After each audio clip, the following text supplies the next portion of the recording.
भाजपाच्या पंकजा मुंडे यांचा विधान परिषदेवर विजय झाल्यानंतर बीड शहरातील छत्रपती शिवाजी महाराज चौक परिसरामध्ये फटाके वाजवून कार्यकर्ते पदाधिकाऱ्यांनी मोठा आनंदोत्सव साजरा केला। सदर घटना आज शुक्रवार दिनांक 12 जानेवारी रोजी सायंकाळी 6:30 वाजता घडली आहे। यावेळी मोठ्या संख्येने कार्यकर्ते पदाधिकारी यांची उपस्थिती होती। भाजपाच्या पंकजा मुंडे या विधान परिषदेवर उमेदवार होत्या। यामध्ये त्यांचा मोठा विजय झाला आहे। याबद्दल सर्व स्तरातून त्यांचे अभिनंदन केले जात आहे। या दरम्यान बीडमध्ये देखील कार्यकर्ते पदाधिकारी मोठा आनंद व्यक्त करत आहेत।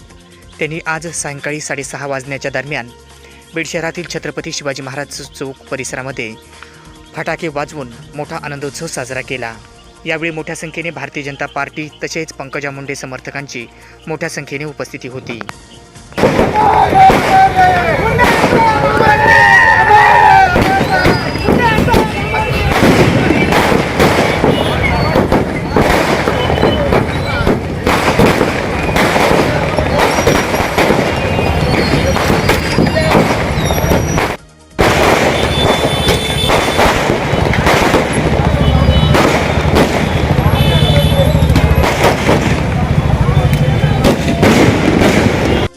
अशा प्रकारे कार्यकर्ते पदाधिकाऱ्यांनी मोठा आनंदोत्सव साजरा केला।